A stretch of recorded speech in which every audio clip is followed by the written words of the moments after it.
Chances are you're all too familiar with storytelling, whether it's reading a bedtime story as a child, glancing over the latest news, or gossiping at the lunch table. Human beings are all about a great story. The desire to tell stories is one that is woven throughout history as humanity has carried itself throughout the years. Large quantities of our historical information, literature, and traditional stories are the direct result of the storytelling tradition, also known as the oral tradition. Let's look back at where the oral tradition got its humble beginnings. Our first thought when we want to remember or record information is to reach for a pen and paper in order to jot ourselves a note. However, the concept of alphabets, writing, and script are all relatively new concepts in human history. So how then were our early ancestors able to hand down information on history and culture? The oral tradition is defined as the recitation of stories and songs over time. Without a written language, ancient cultures would verbally repeat information so that it would be retained and preserved. Generation would repeat to the next generation until the stories could be recounted from memory. Early examples of the oral tradition can be found in many different cultures, and these stories most often featured a hero who was larger than life. The Sumerian tale of King Gilgamesh covers the deeds of the warrior king and his opposition to those forces that sought to destroy him. Beowulf is the epic tale of the warrior by the same name who battled monsters, drank mead, and lived like a gladiator rock star.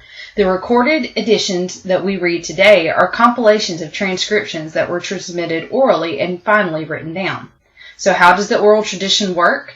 Imagine sitting in a dark room lit by nothing but the campfire before you. You sit looking into the faces of your family and friends as the wind howls around your small, crude abode. The elder of your clan begins to speak and recount the tales of epic Beowulf, how Grendel sneaks into the mead hall and slaughters a host of men before Beowulf rips the monster's arm from his shoulders.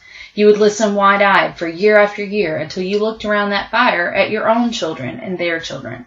Then you would tell the tale, thus preserving your heritage for another generation. Move forward in history ever so slightly to the Greeks. The Greek culture prized its art and knowledge such that rhetoric and the ability to communicate were skills highly prized. It is from this culture we see the coining of the term bard, meaning one who memorizes stories and songs to recite while traveling from town to town. These bards would carry the stories from one geographic location to another, thus spreading the stories from one people group to another. Perhaps two of the most famous examples of the oral tradition are the Iliad and the Odyssey. The Iliad recounts the events of the Trojan War, while the Odyssey follows the journey of Odysseus as he journeys home from the war for the arms of his long-suffering wife, Penelope. Evidence of the oral tradition can be found in many more cultures. The Nordic tradition has the Volsung saga that follows the dragon-slaying deeds of Siegfried. Later stories such as Robin Hood and his merry men and King Arthur spread across Europe on the lips of the traveling minstrels. African tribal lore dotted the face of the savannah and would be recited by tribal elders. One tale that has given way to a more modern story is the coronation of a young king of Mali as told in the Epic of the Lion King. In every culture, historians can trace cultural heritage to the act of storytelling.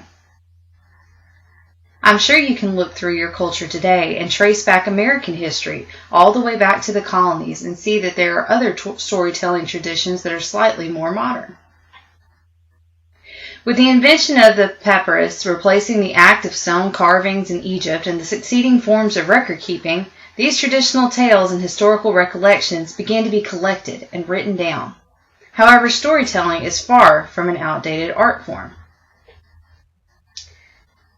In far more recent years, there has been a rise in storytelling as an artistic means of presenting information. Storytellers began to resurrect the art by embellishing stories with vocal and theatrical strategies to pull in audiences. Today, modern storytellers utilize the oral tradition to present folklore, fables, fairy tales, tall tales, legends, and other tales to captivated audiences. All around the world, there are storytellers who carry on this tradition. Festivals and other live events celebrate this heritage as they welcome the next generation of storytellers into the spotlight. There's something inside every human being. We've seen how throughout history man has dreamed up fantastic stories and ideas that have been expressed through story and legend. What about you? What story lives inside you? What do you want to pass on to the future? What do you want the world to know and understand? The beauty of storytelling is that it is completely up to you. As you prepare to tell your story, think back to those wide-eyed children listening to the stories of their ancestors. Think about your own family. Think about those who will come after you. What do you have to say? Get ready to tell your story. The world needs to hear it.